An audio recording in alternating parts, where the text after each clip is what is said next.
판결에도 친명도 걱정을 하고 있다. 지금 검찰개혁 이야기부터 좀 해야 될 것 같습니다. 박원석 전 의원께 먼저 좀 여쭤보겠습니다. 예. 이 이재명 대통령도 SNS에 올리면서 과잉개혁은 경계해야 된다. 이 빈대 잡으려다 초가상간 태울 수 있다. 그렇게 이야기를 했는데 결과적으로는 중수청법 45조를 통으로 또 드러내면서 수용을 했습니다. 어떻게 보십니까? 그 45조가 그거예요. 수사 개시 통보. 그러니까요. 이 내용인데 그거를 놔둔 채 핵심을 이상하게 고치면 없는 이만 못하다. 이 취지였던 게 아닌가 싶어요. 중수청이 이제 수사한다라고 공소청에다가 알리는 거죠. 네. 네. 이렇게 되면 근데 걱정되는 바는 그 이제 당내 강경파들은 그 조항이 있음으로 해서 검찰이 사실상의 수사 지휘를 할 수 있는 그런 여지를 남기고 있다 이런 비판인데 오히려 거꾸로 걱정되는 거는 정상적인 업무 협력조차 안 될 가능성에 대한 우려예요. 그런데다가 피의자가 힘이 굉장히 센 사람이야. 배종찬처럼 힘이 굉장히 센 사람이면은 막 청와대를 상대로 로비를 하고 막 경찰을 상대로 로비를 해요. 경찰 예. 상층부를. 그러면 검사는 그 공소유지를 담당해야 될 검사는 수사를 개시했는지도 몰라. 그런 상황에서 그냥 수사가 묻혀버릴 가능성이 있어요. 그러니까 이른바 이제 암장이라 그러죠. 이게 제일 걱정되는 거예요. 예. 지금 전반적으로. 때문에 그 특히 이제 권력기관의 제도 개편은 늘 체크 앤 밸런스를 염두에 둬야 됩니다. 그러니까 상호간에 견제가 가능하도록 만들어야 되는데 중요하죠. 이게 검찰에 대한 비판이나 또 검찰의 권력화에 대한 우려 이런 것들을 너무 지나치게 하다 보니까 어떻게 보면 정상적인 기능을 위해서 필요한 이제 그런 제도적 조항들까지 없애버린 거 아니에요. 이 걱정을 안 할 수가 없고 대통령이 그걸 드러내라고 한 취지는 그런 것 같아요. 누더기 만드는 일 그냥 없애라. 그리고 한번 보자. 과연 어떤 일이 일어나는지. 저는 약간 그런 취지가 좀 담겨 있는 게 아닌가 싶고 실제로 걱정이 많이 됩니다. 이미 이게 형사사건의 적체가 너무 심각하다 그래요. 특히 이제 수사기소 분리를 문재인 정부 때 한 차례 한 거잖아요. 예. 그 이후로 고소고발 사건 같은 경우에 예전 같으면은 몇 개월이면 끝날 사건들이 지금 2년, 3년 서로 핑팡 치면서 사건이 어디가 있는지도 모르는. 그러니까 사실은 그거는 이제 피해자들에게 가장 큰 피해가 돌아갑니다. 범죄 피해자들에게. 그러니까 이 문제가 과연 이번 중수청법, 공소청법 개정으로 인해서 검찰이 수사에 개입할 수 있는 모든 여지를 막았다. 그래서 이게 기존의 정부안보다 나은 안이다. 이렇게 당내 강경파들이 자평하고 있지만 예. 과연 그로 인해서 발생할 수 있는 부작용에 대한 우려를 한 번이라도 깊이 생각해 본 적이 있는가? 만약 그런 부작용이 나타나면 누가 책임질 건가? 저는 그에 대해서도 답할 수 있어야 된다고 생각해요. 근데 예. 그걸 물어보면 답을 안 해요. 대한민국 경찰은 정말 그렇게 투명하고 대한민국 경찰의 수사 능력과 공정성과 투명성을 믿을 수 있냐? 그럼 답을 안 해요. 계속 검찰이 문제다라고만 얘기를 합니다. 근데 예. 제도 설계를 이렇게 어떻게 한쪽 눈만, 한 눈은 감고 한쪽 눈만 뜨고서 할 수가 있죠? 그런 면에서 저는 조금 우려스러워요. 정세훈 그 어떻게 보십니까? 완전히 검찰의 씨를 말려라. 그냥 아예 종자를 없애버려라. 뭐 이런 접근 아니냐라는 이야기가 나오거든요. 저는 그 사법 개혁도 그렇고요. 검찰 개혁도 그렇고요. 대통령이나 강경파나 크게 차이가 있었을까? 그런 생각이 들어요. 단지 이제 그 개혁에 있어서 소위 그 검찰총장, 그 다음에 검사직 승계, 요 부분과 관련해서는 양보할 수 없는 선이라고 대통령은 생각했던 게 아닌가. 예. 그러다 보니까는 당정청 협의를 하면서 오히려 대통령실에서 이 중수청법 45조의 통편집을 제안했다라는 얘기를 정청래 대표가 김어준 뉴스에 나가서 뭐죠? 그게 무슨 공장이에요? 뉴스 뉴스 공장. 공장에 가서 겸손은 안 된다 뭐 그런 네, 방송입니다. 네.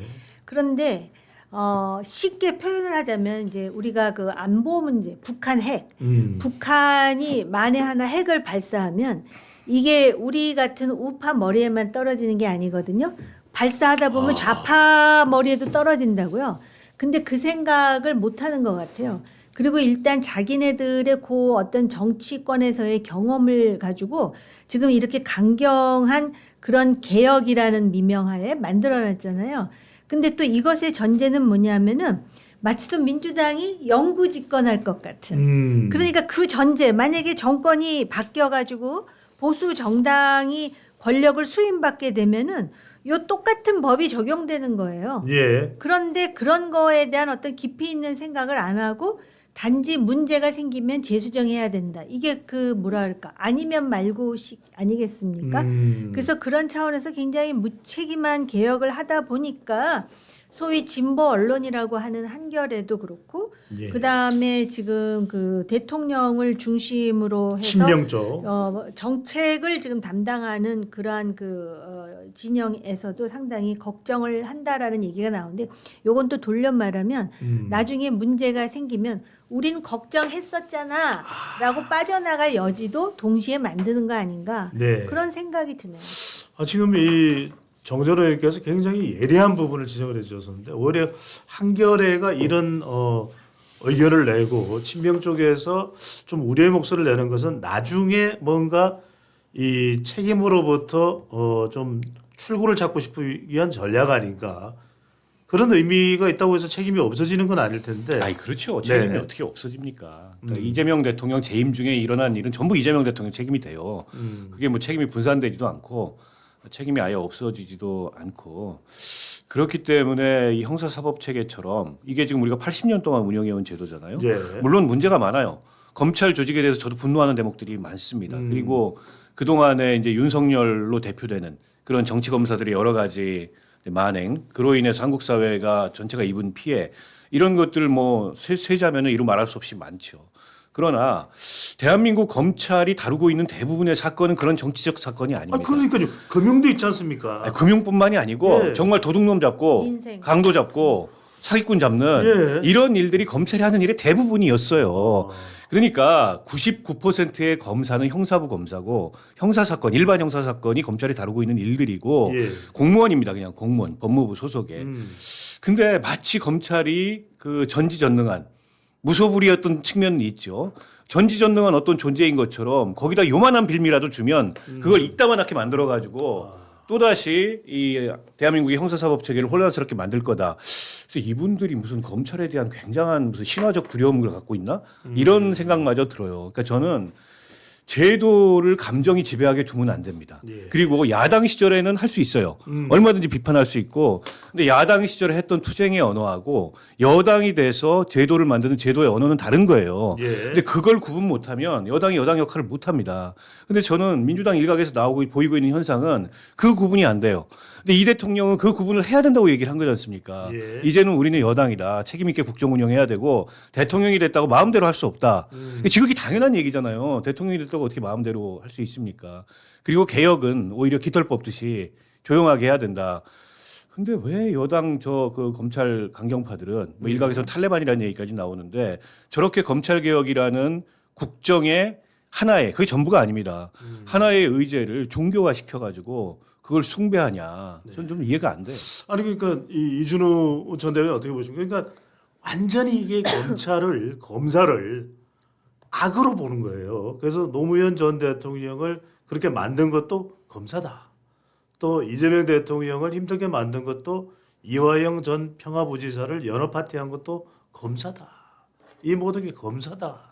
이렇게 해서 검사에 대한 분노, 적개심 이런 거를 김어준 방송을 통해서 또 정청래 대표와 강경파를 통해서 추미애 법사위원장을 통해서 김용민 의원을 통해서 토해낸 것 아니냐 이런 시각도 있어요. 그러니까 이 법안을 통과시키기 위해서는요 검사의 악마화가 필요했던 겁니다. 상식 수준에서 이런 문제가 있기 때문에 이 법안이 필요하다라고 하면 이 법안이 통과되기 어려울 거예요. 근데 악마화 시켜가지고 정말 악마처럼 아주 나쁜 데블 그룹처럼 그런 존재인 것처럼 우리가 몰아붙여야지 법안을 통과시킨 명분이 생기기 때문에 아까 말씀하신 것처럼 뭐 노무현 전 대통령 사건이라든가 이화영 사건 예. 이런 것들 사실 이게 크게 보도는 되지만 아까 방금 말씀하신 것처럼 검사들이 주로 하는 일의 99%가 전부 다 민생 일반 시민들 관련된 그런 일이거든요. 근데 이런 정치 관련된 것들은 이제 아주 소수인데다가 이게 한번 수사에 들어가면 크게 보도되지 않습니까? 뉴스에서 하루 종일 보도되거든요. 그러니까 이게 전부 다인 것처럼 보이는 그런 좀 착각 그런 착시 현상이 있어요. 그러다 보니까 이게 마치 검사들이 이 일만 하다가 전부 다 나중에 부메랑 맞는 것처럼 이런 식으로 프레임을 짜서 몰아가는데 이건 대단히 잘못됐다. 그리고 이재명 대통령 자체가 네. 본인의 이 의도가 매우 불손하죠. 본인 지금 사법 리스크가 있지 않습니까? 그러다 보니까 본인 사법 리스크에 있었던 그 환경에 대해서 보복을 하는 차원 그리고 본인이 앞으로 대통령 임기가 끝났을 때 수사가 재개되거나 재판이 재개되는 거 이거를 어떤 식으로도 막기 위한 수단으로 이렇게 완전히 검찰들의 힘을 빼놓는 거다 이렇게 볼 수 있는 거고 예. 저는 하나 주목할 만한 부분이 그 정청래 대표가 바로 이 최종안이 나오고 그 다음 날 김어준 방송에 가서 보고를 했다는 거예요. 저는 제가 보기에 방송에 출연해서 국민들 상대로 보고했다가 아니라 저는 김어준한테 아련해서 보고했다 이렇게 봐야 될 것 같아요. 그렇게 왜냐하면- 보신다는 거죠? 그렇죠. 그렇게 볼 수 없는 게 김어준 방송이 이번에 뭐 했죠? 공소 거래 취소. 공소 취소 거래. 죄송합니다. 공소 취소 거래. 이걸 하면서 탄핵이라는 단어를 끄집어냈었어요. 그 방송에 처음으로. 그랬더니 청와대도 뜨끔한 거예요. 야, 이제 내가 믿는 집권 여당에서도 날 탄핵이란 단어까지 꺼내가지고 궁지에 몰아넣어. 근데 정청래 하는 스타일로 봐서는 이게 허는 아닌 것 같아. 쪼른 거예요. 그래서 이번에 급하게 청와대에서 강경파의 안을 다 들어준 것도 쫄았다. 제가 보기에는 네. 김어준 방송의 영향이 엄청 컸다고 봅니다. 이거 만약에 끝까지 버텼다가는 김어준 방송에서 두 번째 카드, 세 번째 카드도 꺼낼 수가 있었기 때문에 제가 보기에 이쯤에서 멈추자. 너는 강경파 원하는 안대로 해줄게라고 하면서 이재명 대통령이 백기투항해서 만든 거란 말이에요. 예. 그런 상황이기 때문에 정청래 당 대표가 김어준 방송에 가서 고맙다, 땡큐, 베리마치 하면서 김어준한테 아련해서 보고한 상황이다. 이렇게 봐야지만이 그 다음 날 정청래가 왜 김어준 방송에 나갔는가를 이해할 수 있을 거라고 봅니다. 알겠습니다.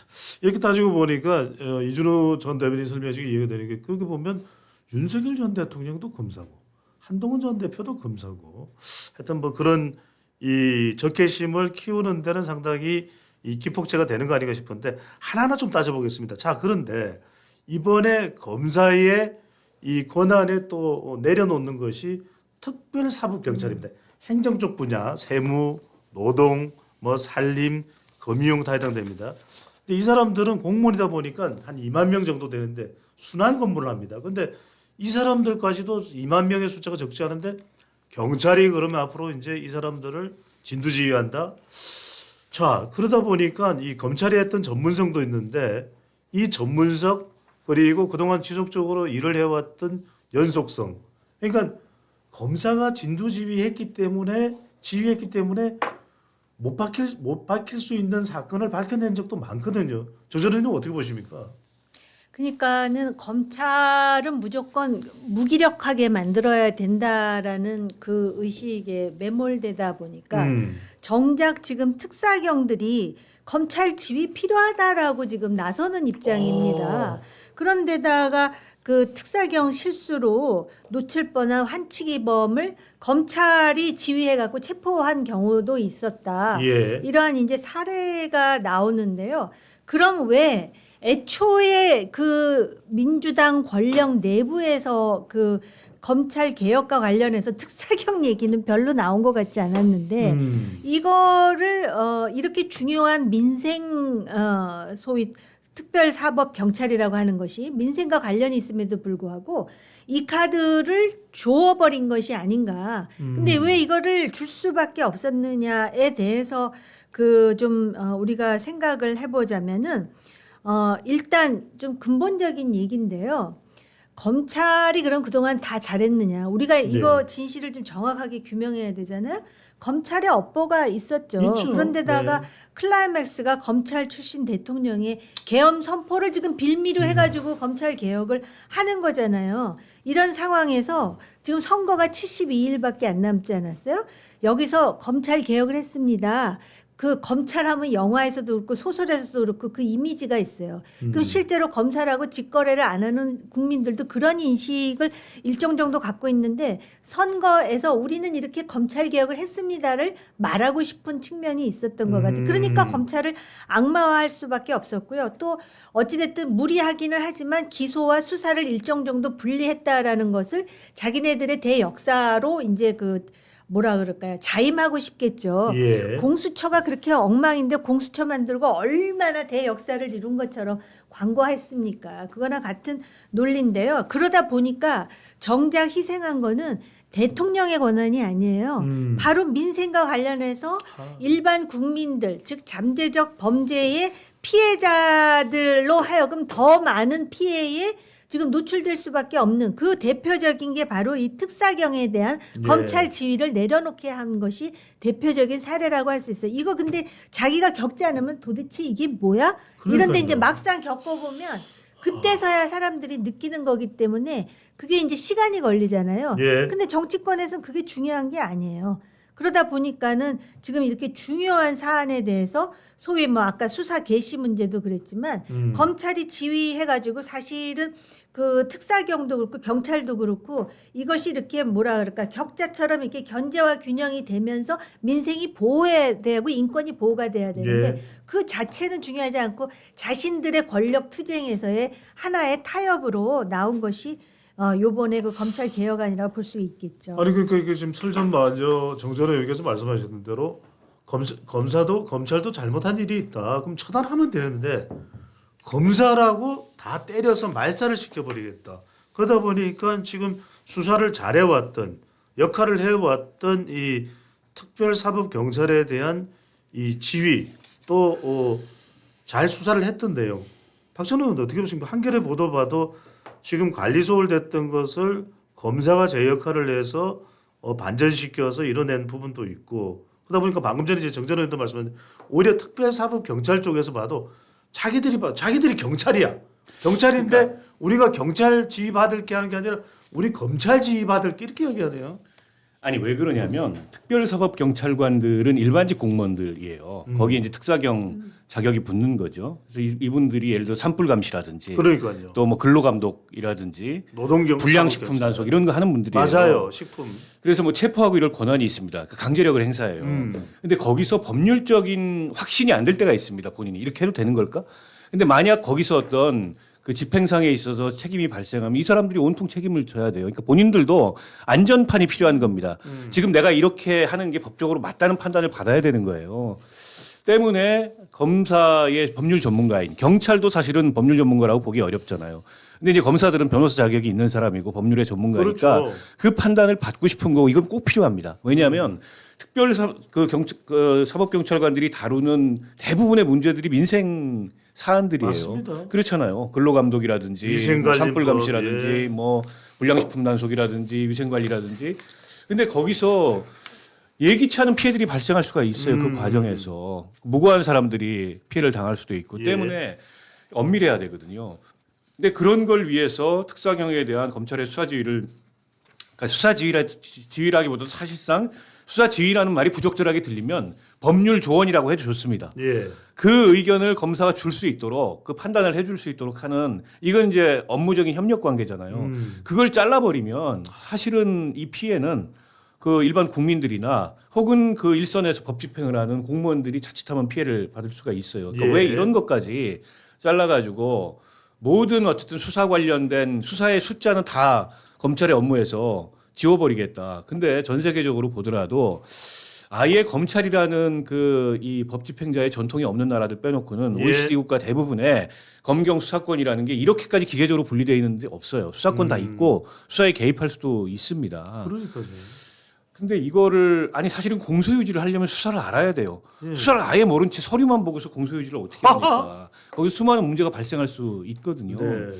때문에 최소한으로 어쨌든 수사 개시를 통보받도록 하고 그리고 이런 특사경 같은 어떻게 보면 좀 특수한 영역에 있어서 법률 전문가인 검사들의 법률적인 그 검토 이런 게 작용하도록 하고 근데 다 이걸 상하 논리로 봐가지고 사실상 검사가 위에 서서 지휘한다. 라는 식으로 접근을 해서 이걸 다 잘라버린 건데 문제는 이게 안 끝났다는 겁니다. 예. 1라운드 끝난 거예요. 2라운드 아하. 남았어요. 뭡니까? 아니 이 형사소송법 개정이 남았죠. 보안수사권. 이게 보안. 핵심 진짜 쟁점은 여기 있어요. 아마 이거는 이번에 그 겪은 갈등 이상이 될 가능성이 높아요. 그러니까 지금 보면 대통령이나 법무부 장관이나 주무부처인 법무부에서는 보안수사권 반드시 필요하다. 예, 예. 그리고 상당수의 전문가들, 심지어는 이 정권과 가까운 시민사회단체에서도 그 필요성을 인정하는 분들이 꽤 있어요. 근데 지금 민주당 내 강경파나 또 김어준 씨와 같은 그런 진영에 영향력 있는 스피커나 예. 절대 안 되는 거잖아요. 이분들 입장에서는. 근데 보안 수사권이 아니라 보안 수사 요구권마저 없애자라고 한다면 그러면 전적으로 다 경찰한테 맡기자는 건데 정말 그렇게 대한민국 경찰을 믿냐는 거예요. 그리고 대한민국 경찰이 그 정도의 공정함과 그 정도의 엄정함과 그 정도의 그 정확함과 그 정도의 전문성을 갖고 있는지 확신하느냐. 이번에 그 여성 스토킹 사건도 CCTV 확인도 안 했대요. 그렇죠. 그래서 오히려 검찰이 보안 수사를 요구해가지고 바로잡은 게 보안 수사를 지휘해서 바로잡은 예. 것들이 것들이 꽤 있어요. 그러니까 그런 경우에 필요한 겁니다. 근데 보안 수사권을 가지고 또 과거에 이재명 대통령 이제 사건처럼 혹은 뭐 노무현 대통령 사건처럼 그렇게 할 수 있지 않느냐. 불가능합니다. 왜냐하면 수사 개시를 하지 않아요. 검찰은 종결도 하지 않습니다. 단지 보안 수사를 지휘할 보안 수사를 할 수 있을 뿐이에요. 근데 보안 수사도 그럼 제한적으로 하자. 모든 사건을 보안 수사 하는 게 아니고 예. 예를 들어서 공소시효가 임박한 사건인데 아직도 수사기관이 그냥 어물쩡대고 있는 이런 사건이라든지 예. 아니면 누가 봐도 명백하게 뭐 증거를 조작했다든지 아니면 수사를 잘못했다든지 이런 거에 한해서 제한적으로 하도록 하자는 건데 그마저도 할 수 없다고 한다면 그로 인해서 발생할 수 있는 문제는 그로 인해서 예상되는 문제는 과연 그게 가벼운 문제냐? 정말 책임질 거냐 그때 가서 아니 민주당 박선우 의원님 정치인들이. 이 검사들을 악당으로 규정했던 것은 정치 권력 수사를 이야기하는 거아니에요? 근데 그러면 그 정치 권력 수사가 전체 검찰이 예. 다루고 있는 수사 중에 대한민국의 형사 사건 중에 몇 퍼센트나 그러니까 그거 외에는 보안 수사 할 수 있게끔 하면 되는 거 아닙니까? 그렇죠. 그리고 그런 정치적인 예. 수사는 개시도 못하기 때문에 더 이상 검사들이 그런 식으로 휘두를 수가 없어요. 불가능한 얘기입니다. 그리고 별건 예. 수사의 근거 조항으로 작용하지 않냐고 주장하는데 보안 수사는 사건의 동일성이 유지가 돼야 돼요. 네. 그러니까 A라는 사건을 보안 수사를 하는 거지 A를 B로 바꿔쳐가지고 보안 수사를 할 수가 없어요. 동일성이 유지가 안 되면 이미 그 우려들에 대해서 제도적으로 다 답이 있는데 그냥 무조건 수사는 안 된다라는 게 과연 능사인가에 대해서 거꾸로 묻고 싶어요. 검사를 일종의 이 서류만 다루는 서기로 만드는 거 아닌가라는 이야기 나오는데 이준희 대표님 잠깐만 기다려 주시고요. 자, 정철현님. 그런데 이런 상황이라면 8월 전당대회에서 정청래 연임하면은 보안 수사권은 폐지해버리겠네요. 정청래 대표가 연임하기 위해서 김어준의 뉴스공장에 출연한 거라고 저는 생각을 하는데요. 보안 수사권 그렇게 녹록치 않을 거라고 생각을 하고요. 네. 지금 이제 검찰의 권한과 힘을 다 빼야 된다라는 그 의식에 매몰돼 가지고 심지어는 특사경 지휘까지도 지금 이제 내려놓게 만들었는데요. 그거는 굉장히 그 소위 제가 적절한 용어가 떠오르지 않았는데 좌파적 마인셋이에요. 그러니까 마치 또 검찰은 늘 위에서 뭔가를 휘두르기를 원한다라고 생각을 하는데 예. 이거 수사 지휘 안 하면 상당수의 검찰 중에는 오히려 성가신 일 안 하게 돼서 다행이라고 생각할 수도 있는 거 아니겠습니까? 그러니까는 사실 지금 제가 아까부터 말씀드리지만 가장 피해자는 그냥 국민인 거예요. 국민인 거고 제가 볼 때는 지금 이런 부분까지도 대통령이 나름대로 그 생각을 안 했을 것 같지는 않아요. 근데 예. 김영진 의원이 그러잖아요. 결국은 나중에 수정해야 될 수도 있다라는 얘기를 하지 않습니까?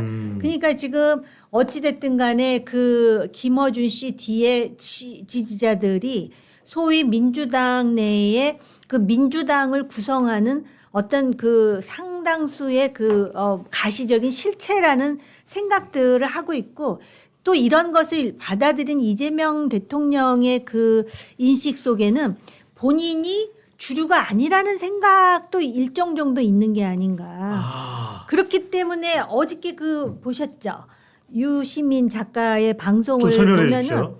그 결국은 얘기가 뭐냐면은 지금 민주당 내에 대통령을 중심으로 해가지고 이 검찰 개혁과 관련해가지고 특히 대통령 측 그리고 그 검찰의 입장을 대변하는 정치인들은 자기의 이익을 추구해. 이거 제가 정확히 워딩을 정확히 그대로 따라할 수는 없지만 예.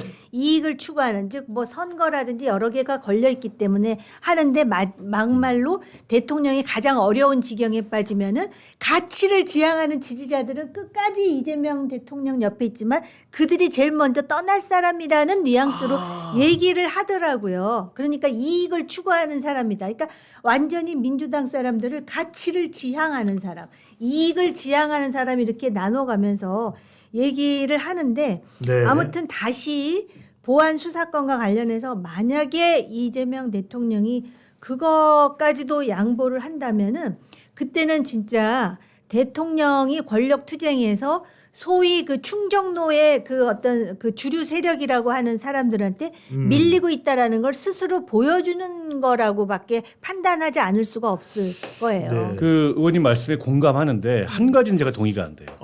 그러니까 보안 수사권에 대한 민주당 강경파들의 입장이 좌파적 마인드셋이다. 아니. 제가 그 사람들보다 훨씬 좌파인데 전 생각이 다르거든요. 네네. 평생 그 사람들보다 훨씬 좌파로 살았어요. 제가. 백좌파입니다. 네. 그러니까 좌파가 그냥 무책임하다의 동의어처럼 그리고 강경한 목소리만 내는 게 좌파라고 그 자칫 오해를 부를 수 있어서 제가 그건 바로잡고 싶고 그냥 강경론자들입니다. 그냥 강경론자들이고 검찰개혁 지상주의자들이고 심하게 얘기하면 검찰개혁 탈레반들이지 그건 뭐 좌파가 아니라고 생각해요. 제가 왜 좌파적 마인드셋이라고 하냐면 이 사람들은 정치라는 거를 저는 정치가 뭐냐 소위 그 어떤 자원이 희소한데 이거를 권위적으로 배분하면서 소위 정책을 세일즈해 갖고 그걸로 지지를 확보하면서 선거에 승리하는 일련의 과정이 자유민주주의 하에 정치라고 생각을 하는데 네. 이 사람들은 칼 막스적인 인식이 있다니까. 역사는 면면이 흐르는 가진 자와 안 가진 자, 있는 자와 없는 자 간의 권력 투쟁의 결과로 역사가 만들어지는 도도한 흐름이 있다라고 생각을 하는 것 같아요. 근데 검찰 개혁이 있는 자와 없는 자, 아니, 가진 자와 못 가진 자의 갈등이 아니 근데 아니잖아요. 바로 검찰은 이 사람들이 생각하는 대한민국의 검찰은 있는 자의 집행부 같은 역할을 한다고 보는 거예요. 그러니까 이건 다른 토론 주제인데 네. 사실은 그런 이슈를 가지고 이를테면 우리 사회의 양극화라든지 격차라든지 평등의 이슈를 가지고 민주당이 저런 내부의 격렬한 노선 투쟁이나 이걸 벌인다면은 저는 그건 굉장한 발전이라고 봅니다. 근데 이거는 소위 말하는 강남 좌파라고 불리는 사람들이나 중산층으로서는 하나도 자기 이해관계하고 관련이 없는 이슈예요. 검찰개혁 문제는. 그러니까 그런 의제 중심으로 지금 선택을 하고 있는 거예요. 노선 투쟁이다. 그래서 저는 오히려 그 민주당의 지금 검찰개혁 의제가 마치 무슨 뭐 굉장히 무슨 좌파적이고 이런 의제인 것처럼 얘기하는 것 자체가 설정 자체가 틀렸고 민주당은 그런 의제를 다루지 않습니다. 예. 알겠습니다. 아니 지금 다루고 있잖아요. 아니, 그래갖고 대통령이 이를테면 노동 문제라든지 어. 이 평등의 가치라든지 복지라든지 이런 거 다루지 않아요 더 이상. 아니 그러니까 그런 걸 다루는 게 좌파예요. 의원님이 생각하는 좌파하고 민주당식 좌파가 다른 거죠. 저는 저런 걸 좌파라고 생각하지 않습니다. 알겠습니다. 제가 봐도 좌파 아닌데 그들은 그게 좌파적인 마인셋이라고 본다는 거예요. 자, 이준우 대변인이 울 것 같아요. 나한테 왜 발언 기회를 안 줘? 그래서 자 충분히 말씀을 하시죠. 네. 자 어떻게 보세요? 지금 특별사법경찰부터 시작을 해서 이게 정말 좌파가 제대로 된 좌파라면 할 수 있는 행동이냐라는 이야기까지도 나올 정도입니다. 네. 저는 이게 왜 이번에 들어갔는지 좀 이해가 안 돼요. 왜냐하면 이게 정치인들하고 아무 관계가 없거든요. 일반 민생 국민들하고 직접 관련된 문제인데 이거를 왜 여기서 검찰들의 지위를 빼게 했는가? 첫 번째 이유가 좀 말이 안 되는 게요. 특사경이 한 2만 명 있거든요. 이 중에 절반 정도가 경력이 1년도 안 돼요. 이 보통 일반 공무원들 특사경 임명받을 때 보통 인사 발령하면서 2년짜리를 줍니다. 2년 동안 특사경해야 하면서 주거든요. 그러면 이 사람들이 처음에 이제 업무 적응하고 뭐 관련 이제 교육을 받습니다. 형사소송법도 약간 교육을 받는데 아무래도 고시를 합격하고 또는 이제 전문적인 기관에서 교육받고 거기서 실제 일하는 사람들보다는 전문성이 떨어지죠. 그렇기 때문에 그 검사의 지위를 받는 건데 1년 미만의 특사경이 50%인 그런 조직에다가 특사경을 전부 다 이름을 해버리게 되면요. 경찰에게 특사경이 그러면은 하는 그 업무에 대한 신뢰도가 떨어지는 거예요. 이 사람들이 정말 실제로 법 위반에 대해서 뭐 알고 하는 거냐? 아니면 자기들이 뭐 누구한테 사주받고 하는 거냐? 이런 의심이 들 수밖에 없는 거죠. 그리고 또 두 번째, 이게 증거 수집 과정도 굉장히 중요한데요. 이번에 송영길 사건 보시면 아시겠지만 그 전당대회 돈 봉투가 오간 거 사실 팩트 확인됐잖아요. 200만 원이 들어간 돈 봉투를 30개 만들어 돌다 이렇게 300만 원 들어간 돈 봉투 20개 만들었을 겁니다. 아마. 그렇게 해서 돈 봉투 돌린 거는 확인이 됐고 팩트인데 증거 수집 과정이 잘못됐기 때문에 이게 무죄가 나온 거거든요. 근데 이 특사경들이 검찰의 지휘를 받지 않고 본인들 현장에 나가서 사법 경찰권을 행사하잖아요. 그러면 증거 수집 과정에서 에러가 날 가능성이 굉장히 높아요. 그렇기 때문에 이것도 불안하다. 그러니까 국민들 결국 손해를 보게 되는 거죠. 또 하나 실제로 그게 어떻게 이어지냐면요. 특사경의 송치한 사건이 전체 송치한 사건이 전체 수사한 사건의 절반도 안 돼요. 그러니까 특사경이 현장 나갔다가 기소로 이어진 거는 절반밖에 되지 않는 거예요. 그러니까 2024년이죠. 사건에 보면 7만 3천 건이 송치가 됐는데 그 중에 기소된 거는 3만 3천 건밖에 되지 않습니다. 그러니까 절반이 45% 말 거네요. 그렇죠. 네. 절반이 채 안 되는 거죠. 안 되네요. 자, 이런 상태인데 이게 검사의 지휘를 받았을 때도 이 지경인 거예요. 그러니까 검사의 지휘를 받아서 막상 현장 나왔고 이게 기소가 될 만한 걸로 보여진 건 절반밖에 안 되는데 검사의 지휘를 안 받고 하지 않습니까? 네. 그럼 기소될 안 될 이게 엄청 높아지거나 엄청 낮아지거나 둘 중 하나일 거예요. 그렇게 보니까 국민한테 엄청 이제 민생으로 큰 타격이 없는 거 아니겠습니까? 그렇기 때문에 이거는 정말 좀 이해가 되지 않는다. 국민들에게 오히려 그 권한을 보호해주고 예. 또 억울하게 특사경에 의해서 그 권한을 침해받는 사람들도 있을 건데 그 사람들 권한도 보호해줘야 되는데 그것까지 뺏을 이유는 없지 않느냐. 아니 박 의원님이 그 우리가 이제 특별사법경찰 이야기를 많이 하는 이유가 이게 중요하기 때문입니다. 금융이라든지 세무, 노동 현장에서 일하는 사람도 많은데 방금 전에 이야기했듯이 그래도 검사가 있으니까 법을 이렇게 이제 자문해주고 이것을 해석해줄 수 있는 사람이 있으니까 또 하나는 이 특별사법경찰은 공무원들이 다 이 행정공무원이에요. 네. 그러니까 다 자기 소속이 있어. 산림청이 됐든 네. 어디가 됐든 간에. 그럼 이 사람들은 민감하게 자기 소속하고 관련된 어떤 일이 벌어지면 에이 그래 좀 저 그럴 수 있죠. 이러면은 참 이걸 뭐 적극적으로 하기 힘드는데 그게 만일에 경찰이다. 그러면 진짜 말 그대로 아까 얘기하신 대로 몰라 잘 몰라 이러면서 덮어버릴 수가 있단 말이거든요. 아니 그러니까 그게 꼭 의도를 갖지 않더라도 전문성의 부족으로 그런 문제들이 그냥 간과될 가능성들이 있어요. 그러니까 그거는 사실은 그 범죄 그로 인한 어떤 반드시 피해자가 발생을 할 거고 그 피해자들이 이제 구제될 가능성이 없잖아요. 그 단계 사건이 그냥 묻혀버리면은. 그래서 그런 류의 예상되는 피해 그리고 이미 어느 정도 일어나고 있는 피해를 어떻게 할 거냐라고 하면 그걸 굉장히 가벼운 문제로 취급을 해요. 예. 검사들이 그동안에 각종 정치 사건에 있어서 뭐 별건 수사를 하거나 아니면 조작 기소를 하거나 이랬던 문제만 부각시키지 거꾸로 이번 검찰 개혁을 통해서 발생할 수 있는 형사사법 체계의 허점, 구멍 이런 것들에서 얘기를 하면은 작은 문제를 가지고 마치 이 큰일에 대해서 딴지를 건다는 식으로 얘기하는데 그게 작은 문제가 아니고 형사사법체가 존재하는 본질이 그겁니다.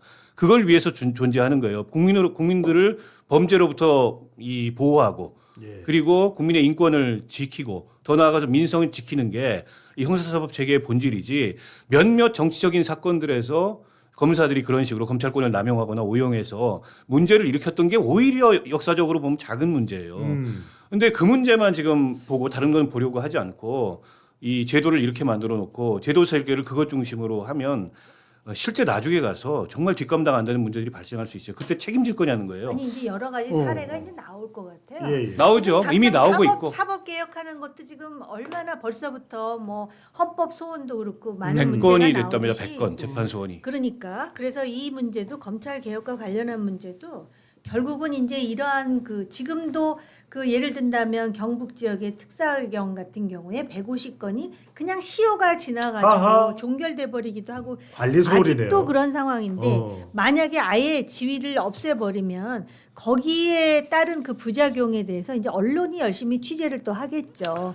그래서 이제 그 문제가 제기되면 여당 의원 중에 다시 이것을 이제 특사경은 개정할 것 같아요. 예. 자, 근데 박은수 저는 이렇게 진정한 좌파 장원수 분명히 이성적으로 생각해 보면 진짜. 아니 민주당에도 뭐 공부 좀 많이 한 분들 많잖아요. 또 운동권도 있고 그러면 이건 아니야. 강남 사는 분도 계시잖아요. 정부에도 이건 아니야 할 텐데도 와르르 와 그냥 때려잡을 때 다 때려잡아 하는 이유는 뭡니까?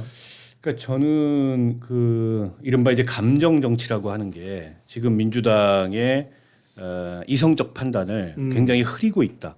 그리고 그 감정 정치라는 게 사실은 저 김어준 방송과 같은 플랫폼을 통해 가지고 예.